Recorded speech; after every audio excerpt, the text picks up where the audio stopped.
Kalau ingin makan ketupat, makanlah di waktu hangat. Kalau ingin mendapatkan rahmat, jawablah salam saya dengan semangat. Assalamualaikum warahmatullahi wabarakatuh. Innal hamdalillah nahmaduhu wa nasta'inuhu wa nastaghfiruh wa na'udzu billahi min syururi anfusina wa min sayyiati a'malina. May yahdihillahu fala mudilla lahu wa may yudlil fala hadiya lahu. Asyhadu an la ilaha illallah wa asyhadu anna Muhammadan abduhu wa rasuluh. Amma ba'du. Buat langkah yang pertama dan yang paling utama ialah memuja dan memuji Allah Ta'ala, yang mana oleh Allah yang telah menjadikan kita manusia, yang telah menciptakan 7 petala langit dan 7 petala bumi dan isi di antara keduanya. Dan Allah juga telah menghiasi langit dengan beribu-ribu bintang.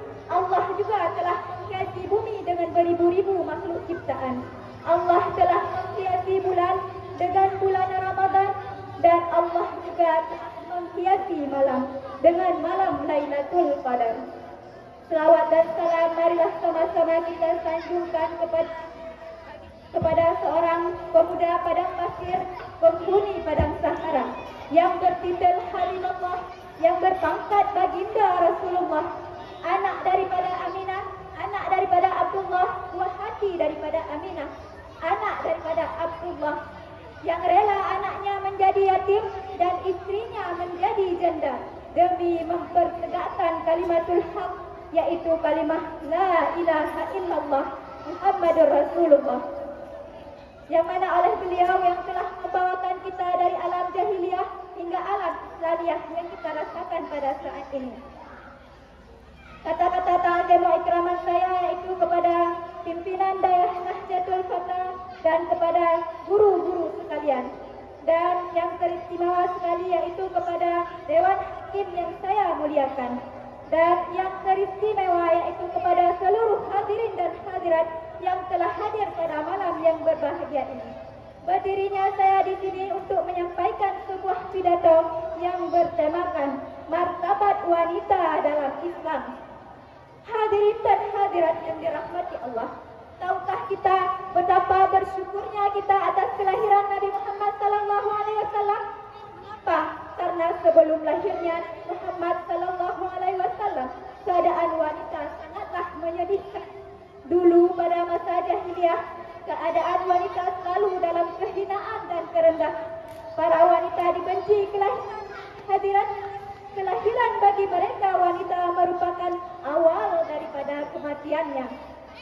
Saat itu wanita yang dilahirkan akan segera dibunuh hidup-hidup, maupun mereka dibiarkan hidup, mereka akan hidup dalam keadaan tanpa kemuliaan. Namun alhamdulillah, dengan berkat lahirnya Nabi Muhammad sallallahu alaihi wasallam menjadi rahmatan lil alamin bagi kita semua, rahmat bagi kita semua, khususnya kita wanita. Sebagaimana Muhammad Asy'arawi mengatakan, sungguh ketika Islam telah datang ke bumi, dia Muhammad mengangkat derajat kita wanita, memberikan kepada wanita kebebasan, kemuliaan, serta kepribadiannya dalam hak-hak dan kewajiban. Hadirin hadirat yang dirahmati Allah, dalam Islam wanita merupakan makhluk ciptaan Allah yang paling mulia. Kedudukan wanita dinilai agung dan tinggi. Nah, dalam Islam wanita sangatlah dijaga martabat dan kedudukannya. Karena kata Nabi, wanita adalah tiang negara. Tegak wanita maka tegak negara. Hancur wanita maka hancur sebuah negara. Dan banyak tokoh-tokoh dunia yang hancur imannya karena wanita. Wanita adalah perhiasan dunia. Tetapi dengan menjadi perhiasan, wanita juga akan banyak membuat orang lain tertarik untuk mendapatkan wanita tersebut, sehingga menimbulkan kekacauan serta masalah lainnya. Hadirin yang dirahmati Allah, dalam beberapa hadis menjelaskan wanita adalah makhluk yang bisa membuat para laki-laki tersesat. Apabila apabila wanita tersebut tidak taat dan patuh dengan pedoman yang telah tertulis dalam Al-Quran, seperti wanita yang selalu menutup auratnya, wanita yang harus selalu menjaga tutur kata yang diucapkannya, wanita yang harus selalu menjunjung tinggi martabat keluarganya. Hadirin yang dirahmati Allah, Allah menyuruh kita untuk menutup aurat dari ujung kepala hingga ujung kaki. Mengapa? Karena kita mulia, karena kita berharga. Sesuatu yang mulia, sesuatu yang berharga tidak mudah untuk didapatkan begitu saja, bahkan diperlihatkan begitu saja. Bahkan kita wanita sehelai rambut pun kita nampakkan kepada laki-laki yang fit, maka wanita tersebut akan membawa 4 laki-laki ke dalam neraka jahanam. Siapakah 4 laki-laki tersebut? Yang pertama, ayahnya. Yang kedua, suaminya. Yang ketiga, anak laki-lakinya. Dan yang keempat, laki-laki. Maka 4 laki-laki tersebut pasti akan masuk dalam neraka jahanam dari tangan perempuan yang terbuka daripada aurat.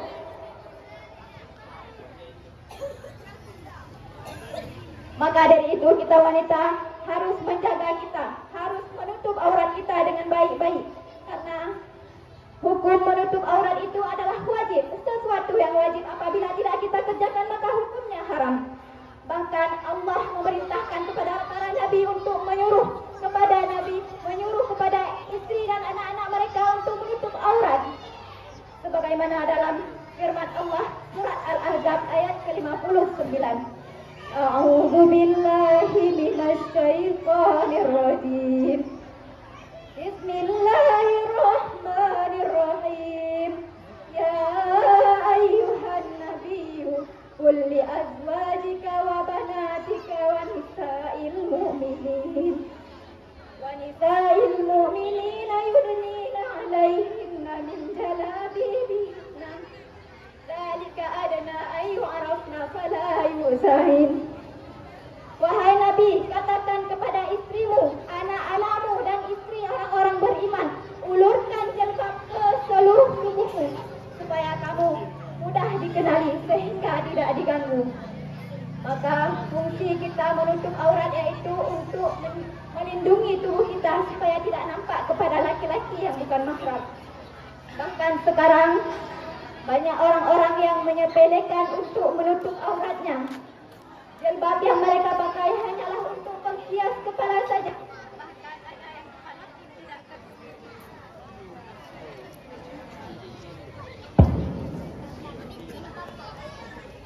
Nabi berkata,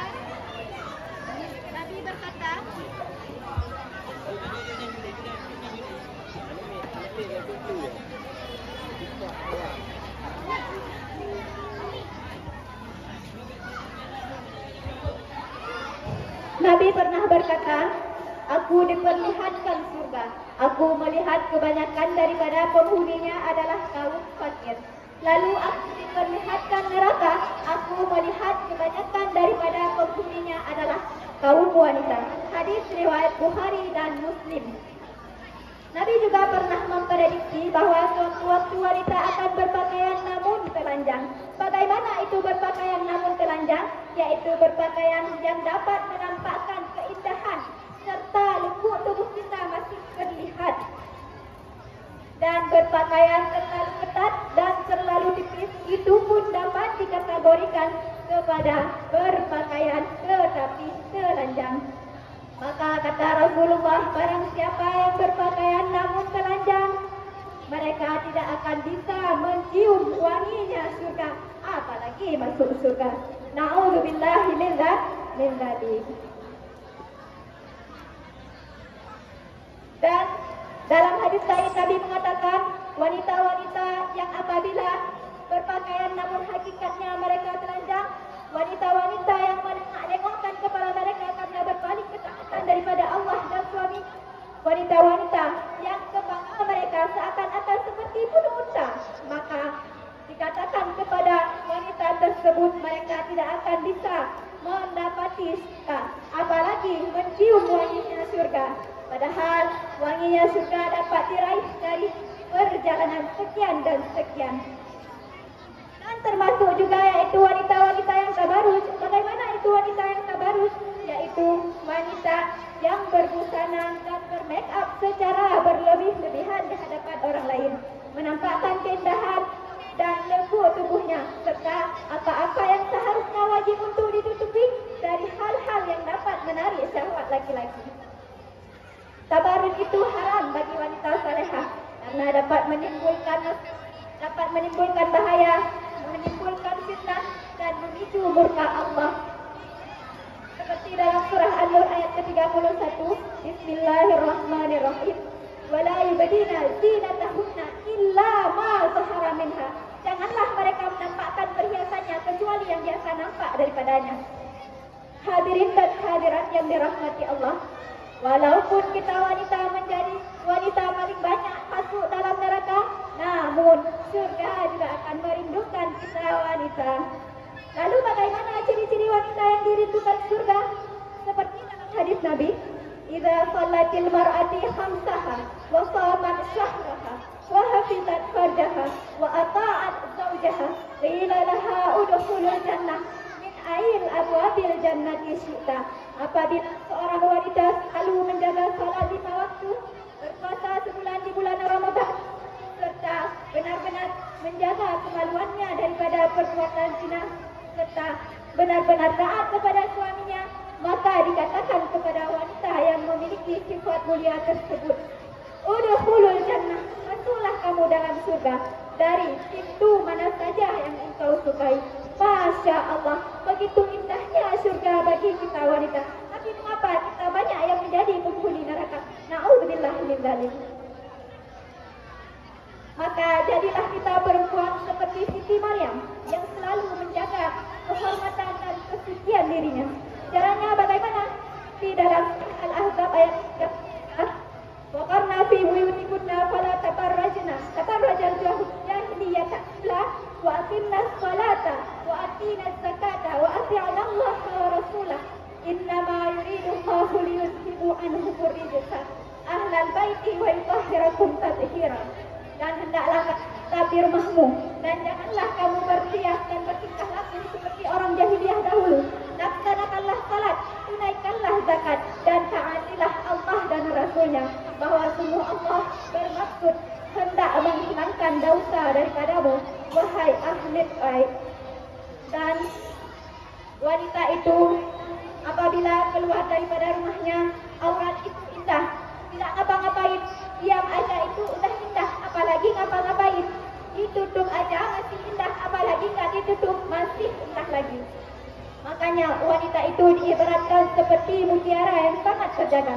Saking terjaganya, ada perintah untuk wanita agar tidak melemah lembutkan suaranya di hadapan laki-laki yang asing, laki-laki yang ajnabi, laki-laki yang bukan mahramnya, agar menjaga cara berpakaiannya sehingga tidak dilihat oleh mata-mata yang khianat. Maka dari itu kita harus meneladani sifat Siti Fatimah Az-Zahra. Siapakah Siti Fatimah Az-Zahra itu? Yaitu anak daripada baginda Rasulullah Sallallahu Alaihi Wasallam. Beliau memiliki sifat penyayang, penyabar, dan tidak pernah melihat dan dilihat oleh laki-laki yang bukan mahramnya, hingga beliau menjuluki beliau dengan penghuni surga paling utama. Jadi kesimpulan yang dapat saya sampaikan, kalau kita ingin menjadi wanita yang baik, maka tutuplah aurat kita dengan baik. Jadikan kita wanita-wanita yang mulia, wanita-wanita yang bermartabat, karena Rasulullah telah mengangkat derajat kita wanita. Jangan sampai kita yang mengangkat derajat kita sendiri. Jadikan kita wanita seperti bunga di tepi jurang, mudah dilihat tapi tidak mudah untuk dipegang. Jangan jadikan kita wanita seperti bunga di tepi jalan, mudah dan mudah dipegang. Maka dari itu, jadikan kita wanita-wanita generasi yang paling baik, karena itu akan membuahkan hasil yang baik. Adunya mata'un wa khairun mata'id dunya. Dunia adalah perhiasan, namun sebaik paling berhiasan ialah wanita solehah. Jadikanlah kita wanita yang kuat potensi kita supaya meneruskan generasi yang baik pula negara kita. Sekian yang dapat saya sampaikan. Akhirul kalam. Wabillahi taufiq wal hidayah. Assalamualaikum warahmatullahi wabarakatuh.